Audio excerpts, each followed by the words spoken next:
이전 영상에서는 인류의 역사를 관통하는 반기독교 세계관의 정체, 목적 패턴을 정리했습니다. 지금까지 이것을 살펴보기 위해서 참 오랜 시간이 걸렸죠. 이번 영상에서는 우리에게 보다 직접적으로 영향을 끼치는 종교개혁 이후에 발달하고 있는 반기독교 세력에 대해서 보다 자세히, 아주 자세히는 아니지만 이전 영상보다는 조금 더 자세히 살펴보겠습니다. 우선 종교개혁은 전체주의 황제 숭배 체계로 변질된 중세 로마 가톨릭 교회가 아니라 개인이 스스로 하나님의 말씀을 직접 읽고 스스로 선택하게 하는 커다란 혁명을, 인류사 사상 초유의 혁명을 촉발했습니다. 이로써 인간 개개인의 하나님의 형상으로서의 존엄, 권리 그리고 자유가 선언되었습니다. 그리고 민주주의의 기초를 닦게 되었죠. 그러나 이전에 말씀드렸던 것처럼 인류는 이렇게 은혜로 주어진 자유를 바로 감당하지 못했고 하나님의 말씀을 스스로 읽고 깨달아서 스스로 하나님께 복종할 자유를 만용했습니다. 그렇게 만용해서 계몽주의가 발달하게 되었습니다. 인간 스스로 하나님의 주권에 도전해서 하나님의 통치하심 없이 자신들이 스스로 진리와 구원에 이를 수 있다 도전하는 그러한 자유를 주장하게 된 것입니다. 인류가 스스로의 죄성을 감당하지 못했던 것입니다. 그래서 종교개혁이 완료되기도 전에 고개를 들기 시작했던 계몽주의는 또는 과학만능주의는 아담의 원죄와 마찬가지로 하나님의 통치를 벗어나 인간이 임의로 주장하는 생각이 진리라 주장하게 됩니다. 그리고 여기에서 프랑스 혁명의 기초되었던 사회주의 사상이 마르크스주의 세계관이 여기에서 본격적으로 발달하게 됩니다. 이렇게 발달된 마녀 사냥은 인민재판, 사회주의의 특성이죠. 즉 대중의 섣부른 판단을 진리인 것처럼 절대화합니다. 당시의 과학만능주의는 지금 되돌아보자면 과학도 아니에요. 이거는 그냥 헛소리에 불과한 궤변에 불과한 것들이었는데 당시에는 또 그것이 진리인 것처럼 절대화되었습니다. 오늘날의 과학도 사실 뉴턴, 아인슈타인 이렇게 정론화된 분야가 아닐 경우에는 그리고 실험으로 증명된 분야가 아닐 경우에는 2년, 5년이 멀다 하고 계속 바뀝니다. 그럼에도 계속 스스로 진리를 알고 있는 것처럼 말을 하죠. 허상입니다. 허상. 제국주의는 황제라는 한 인격을 신격화하는 것을 통해 특정 종교 또는 사상을 다른 민족들 위해 관철시킵니다. 또 범신론 또한 인간이 자연의 기운을 이용하거나 해탈해서 자연기의 한계를 초월한 신적인 존재가 될 것을 말합니다. 결국 지금까지 말씀드리고 있는 네 가지의 반기독교 종교사상 모두 그러니까 계몽주의, 마녀사냥, 제국주의, 범신론 종교사상 모두 인간 중심주의 또는 인간의 자기 신격화 세계관이 중심이 되는 것입니다. 인간이 스스로 유토피아의 진리의 구원에 도달할 수 있다. 이렇게 말하는 세계관의 중심이 되는 것입니다. 그러니까 계몽주의, 마녀사냥, 제국주의, 범신론 그리고 심지어는 사회주의, 해방신학까지 모두 인간 중심주의 또는 인간이 스스로 구원의 진리의 유토피아의 지상낙원에 이를 수 있다 말하는 인간의 자기 우상화, 자기 신격화 세계관이 그 중심 또는 기반이 되고 있는 것입니다. 그러니까 결국엔 다 달라 보여도 다 같은 거예요. 그리고 이전 영상에서 말씀드린 것처럼 똑같은 악의 순환고리, 피폐함과 학살의 전체주의식 악의 순환고리를 설치하는 것이 그 목적이 되는 것입니다. 아담의 원죄 이후 계몽주의의 기원은 인류가 연합해서 하나님의 주권에 도전하다 되려 분열되어 버렸던 바벨탑에서 찾아볼 수 있습니다. 바벨탑의 경우에도 고대라고 하기에는 굉장히 진보된 과학 또는 공학 기술 수준을 가지고 있었죠. 벽돌과 모탈, 그러니까 거대한 바벨탑을 짓기 위해서 벽돌과 그 벽돌을 연결해주는 접착제 역할을 하는 그러한 물질을 사용했다고 되어 있습니다. 초고대라는 것을 고려할 때 상당히 진보되었던 과학기술을 가지고 있었던 것입니다. 계몽주의나 비슷하죠. 그런데 그 후에 초대교회와 종교개혁주의 중에 말씀의 권위 아래 이 전체주의의 패턴은 짓눌러졌습니다. 그렇지만 또 그 후 계몽주의의 형태로 다시 심화된 후에 과학혁명과 산업혁명을 거치면서 우생학, 러시아의 행동심리학, 나치의 선동술 등 대량 학살의 근원이 되었고 1910년 이후로는 세계 단일 정부를 정당화하는 종말론적 환경운동과 세계 단일 정부의 기반이 될 4차 산업혁명 그리고 메타버스의 형태로 이어지고 있습니다. 그러니까 종교개혁 이후에 시작된 이 계몽주의는 여러 다른 반기독교 사상의 기반이 되었을 뿐 아니라 지금은 4차 산업혁명 메타버스의 형태로 이어지고 있는 겁니다. 첨언하자면 뭐 메타버스가 뜬구름 잡기였다. 아니에요. 지금 한참 화두가 되고 있는 로봇 기술과 인공지능 기술 다 메타버스를 구축하는 데 필요한 필수 기술입니다.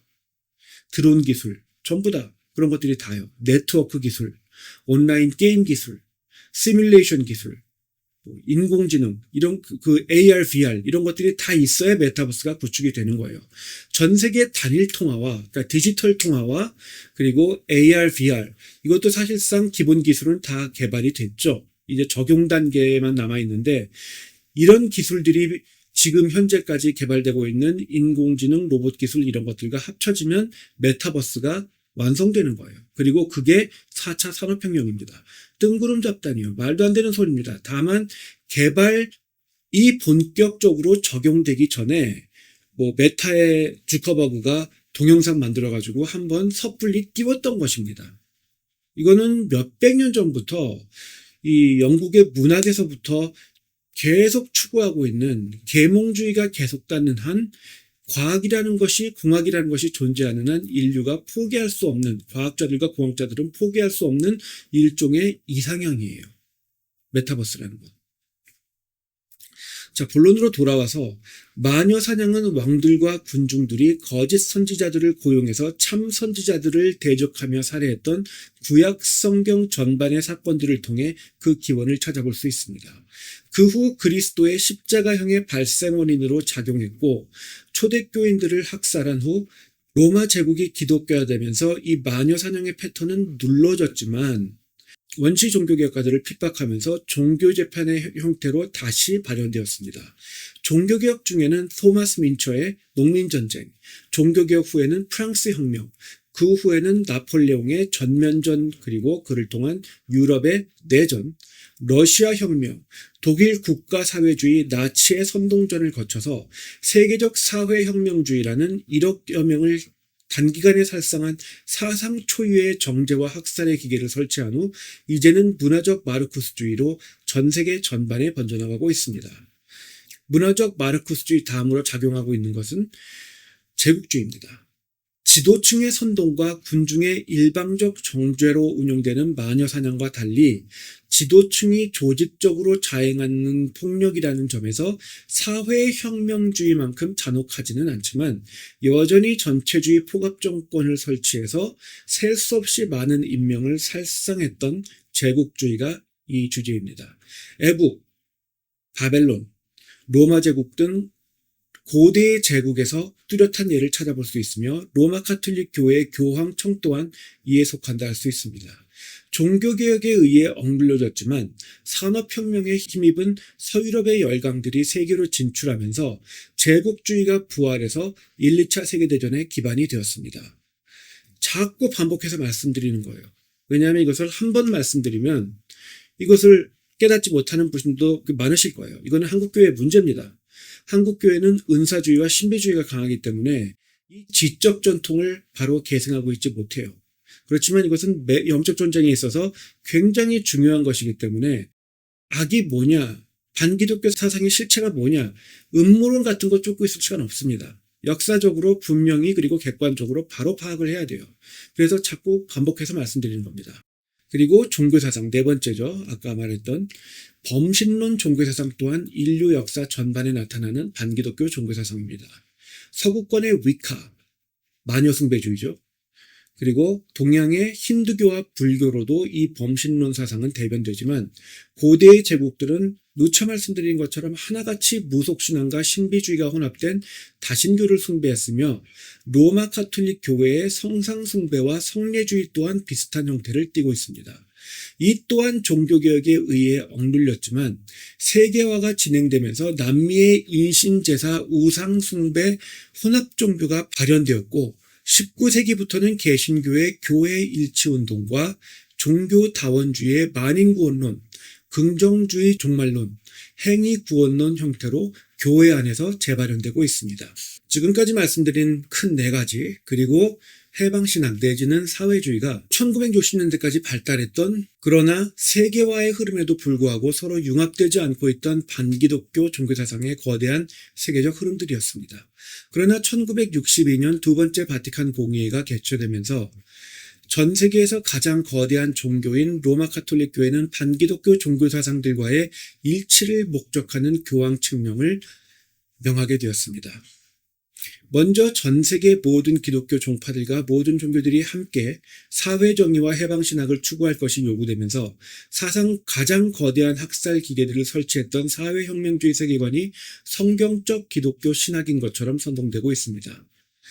1960년대까지 세계적 지탄을 받게 되었던 일방적 정제와 전체주의 학살 기계를 향하는 흐름이, 그러니까 다른 말로 하면 이 인류 역사를 사무치게 괴롭혔던 마녀 사냥의 동력이 다시 시작된 것입니다.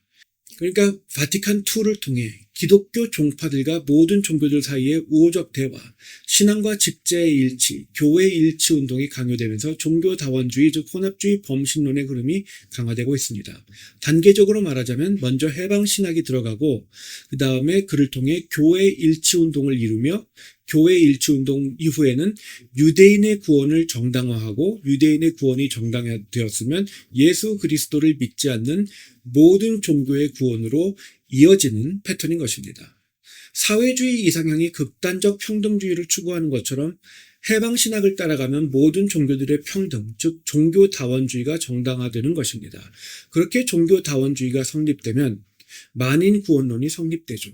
그리고 그렇게 되면 로마의 교황이 집전하는 성례에 참석하는 모든 종교는 교황권 아래 놓이게 되어서, 왜냐하면 이 모든 흐름을 교황청이 주도를 했기 때문에 종교를 통로로 삼는 세계적 제국주의가 성립될 수 있습니다.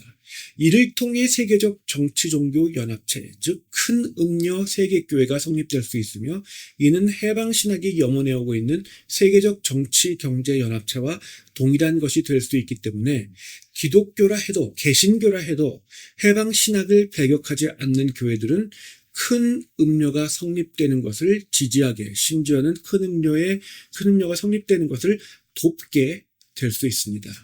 이 시기에 시대적 흐름을 따라가면 세계적 배교교의 큰 음료의 일부가 될 것이라는 말입니다. 직접적 지지를 표하지 않는 것 같은 개신교회 또한 이미 점진적으로 이 바티칸2의 교황 칙령에 동화되어 가고 있습니다. WEA, 로잔 선교대회의 활동 내역과 추구하는 가치를 보면 입으로는 개혁신학을 선언하지만 그 개혁신학이 적그리스도로 이미 정죄한 교황의 바티칸2 칙령을 따라 해방신학, 즉 사회정의와 종교다원주의, 즉 여러 종교들과의 우호적 대화를 점진적으로 추구하고 있습니다. 그리고 계몽주의의 흐름, 즉 인공지능 로봇 메타버스로 대변되는 4차 산업혁명은 전 세계적 실시간 완전 감시통제 체계를 제공해서 이 세계적 단일연합체에 적그리스도의 제국에 기술적이고 물리적인 기반을 제공하게 될 수 있습니다. 요컨대 마녀사냥과 범신론의 흐름이 하나의 전체주의 세계적 정치, 경제, 종교 연합체를 구성하는 흐름에 동참하고 있으며, 계몽주의의 흐름은 이 연합체가 구성될 철학적이고 물리적인 또 기술적인 기반을 제공하고 있고, 그 정점에 교황권과 유사한 전체주의 권력기관이 들어서는 제국주의적 흐름으로 발달하고 있습니다. 그리고 이러한 흐름을 반기독교 종교사상들을 통합시켜서 하나로 모아서 촉발시킨 것은 바티칸2의 교황 칙령이라는 말입니다. 계몽주의, 즉 인간의 자기구원의 흐름, 마녀사냥, 즉 해방신학과 사회주의 사상의 흐름, 그리고 다원주의 범신론 황제 숭배 사상의 흐름이 모여서 초대교회 이전보다도 악랄한 반기독교 세계가 비로소 완성되는 것입니다. 물론 주 종교개혁가와 웨스트민스터 신앙고백서가 바로 그 적그리스도로 정죄하는 교황권이 말세지 말에 바로 그 적그리스도가 될지, 또 해방신학이 말세지 말에 큰 음녀의 전신이 될지 장담할 수는 없습니다. 인간은 미래를 알 수 없으니까요. 그러나 성경적 종말론이 예언하는 바가 말세지 말이 세계 3차 대전으로 시작된다 하는 것처럼, 또 그것을 고려할 때, 그러니까 말세지 말이 세계 3차 대전으로 시작한다고 성경이 말하고 있다는 것을 고려할 때, 또 세계 3차 대전은 이스라엘의 제3성전 건축을 발단으로 이스라엘을 비호하는 서방 세력과 북방, 남방 세력의 연합군이 충돌하고 동방 세력은 별다른 변화를 일으키지 못하는 것을 고려할 때, 지금 중공이 미국에 의해 위축되고 있고, 그리고 무장하고 있지 않던 유럽이 중무장을 다시 시작하고 러시아가 힘을 얻게 되고, 그리고 남방 세력, 즉 중동 세력의 반미 사상이 강화되고 있고, 이러한 세계적 정세가 적합하게 맞춰지고 있음을, 세계 3차 대전이 성경이 말하는 것처럼 발생하기에 맞춰지고 있음을, 예루살렘을 중심으로 발발하도록 맞춰지고 있음을 부정할 수가 없습니다. 이스라엘은 예루살렘에 직접 공격을 가할 수 있는 가자 지구에 하마스를 무력화했을 뿐 아니라 중동 지역의 패권을 사실상 주장할 수 있게 되었으며 서한 지구마저 약화시키려 하고 있습니다. 그러니까 제3성전을 건축할 수 있는, 오마르 사원을 허물고 제3성전을 건축할 수 있는 상황적인 기반이 조성되고 있다는 거죠. 갑자기. 그리고 북방의 러시아는 우크라이나와의 경계 산맥을 사실상 점유해서 모스크바를 방어할 수 있게 되었고, 승전 경험을 통해 무인기든 현대전 교리를 발달시킬 기반을 확보했습니다. 2만만의 군대, 이것을 가진 남방의 중동은 북방의 러시아와 연합하지 않으면 이스라엘을 견제할 수 없게 되었고, 또 실제로 북방과 남방의 군대는 점차 연합하고 있습니다. 동방의 중공은 말씀드린 것처럼 미국에 의해 한풀 꺾여 세계대전에 주도적으로 뛰어들기 어려운 상황으로 치닫고 있으며, 미국의 안보를 의존하던 서방의 유럽은 자체적으로 중무장할 필요를 느끼고 있습니다. 이미 독일에서 전쟁 계획서가 발표가 됐어요. 발표가 아니라 유출이 됐는데, 이것을 보면 세계 3차 대전을 염두에 두고 러시아를 대적하기 위해 폴란드 쪽으로 이 서유럽 전반에 군사력을 집결시키는 방안을 모색하고 있는 것을 알 수 있습니다. 그러니까 독일의 새로운 군사계획서는 세계 3차 대전을 염두에 두고 짜여지고 있는 것입니다. 그리고 독일이 유럽에서 가장 강력한 군사 전통을 가진 국가임을 고려할 때, 그리고 EU를 주도한 국가죠. 영국이 나간 후로는 EU를 일방적으로 주도하는 국가이기 때문에 EU 전반이 세계 3차 대전을 준비하게 되었다 말해도 과언이 아닐 겁니다. 또 지구온난화만으로는 설명되지 않는 기현상들과 재앙들이 전 세계적으로 가속되고 있습니다. 이번 7월, 9월 여름에 난카이 대지진이 온다 하고 있는데, 여러분, 이 지진, 화산 이런 것은 온난화만으로 성립되지 않습니다. 왜냐하면 온난화는 지표면 위에 물의 작용만을 얘기하는 것인데, 이 수증기가 올라가서 구름이 되고 비가 돼서 내려오고 다시 바다로 가고 이런 수분작용을 말하고 있는 것인데, 그것보다 훨씬 더 지구 밑에 6,000도를 넘어가는 마그마, 지구 밑에 열이 순환하는 작용에 절대적으로 의존하는 것이 화산과 지진입니다. 그러니까 지구온난화로는 이거를 다 설명할 수가 없어요. 그리고 예수님께서 사랑이 식는다 표현하신 것처럼 사회가 각박해져서 우울증과 자살률이 증가하고 출산율은 격감하고 있습니다. 총기 난사와 차량 사고가 끊이지 않고, 이거는 자연재해라고 보기는 어렵지만 인재이지만 어쨌든 환경재해로서 이 싱크홀, 그냥 땅이 꺼지는 현상, 그런 것들도 속출하고 있죠. 그럼에도 그리스도의 재림을 등한시하고 세계 선교의 완성을 눈앞에 두었다 선교단체들이 자처하는 이 시기에도 먹고 사는 것에만 관심이 있습니다. 성경이 분명히 말씀하시죠. 사랑이 식음에도 불구하고 결혼하는 것과 먹고 사는 것, 그런 거에만 관심을 두고 교회는 자고 있을 것이고, 언제까지 세계 3차 대전 터지고 거대 재앙들이 터지고 해서 더 이상 피할 수 없을 때까지 교회는 잠을 자고 있을 것이다. 이렇게 성경이 말을 합니다. 이러한 여러 정황을 고려할 때 말세지말이 그리 먼 일일 가능성은 사실은 주장하기 더 어렵습니다. 말세지말로 오인될 만한 상황들은 이전에도 있었지만 세계화가 진행된 후에는 초유의, 그러니까 사상 초유로 전 세계가 말세지말의 패턴을 가지게 되는 겁니다. 종교개혁 때에도 마틴 루터는 교황청을 적그리스도라고 말을 하고 로마 가톨릭 교회를 바벨론, 큰 음료다 이렇게 정죄했어요. 그리고 이 적그리스도와 큰 음료와 비슷한 패턴들이 로마 제국 때에도 있었습니다. 그렇지만 그것은 국지적인 유럽에 국한된 지역이었고 지금은 전 세계적으로 말 그대로 전 세계적으로 반기독교 종교 사상들이 하나로 합쳐서 이렇게 변화하고 있는 것입니다. 그렇다면 장담할 수는 없을지라도 성경이 예언하고 경고하고 있는 바로 그 적그리스도, 바로 그 큰 음녀, 그리고 바로 그 대환란에 현재까지 존재하는 중 가장 유력한 전구물들이 지금 자라나고 있을 수 있는 것이고 그것들을 통해 말세지말에 대한 교훈을 우리는 얻을 수 있는 것입니다. 바티칸2 이래로 전 세계적 반기독교 종교사상과 자연현상, 전쟁의 구도, 그리고 완성되어가는 세계 선교는 성경이 예언된 종말의 틀을 향해 하나님의 심판을 향해 가속되어 가고 있습니다.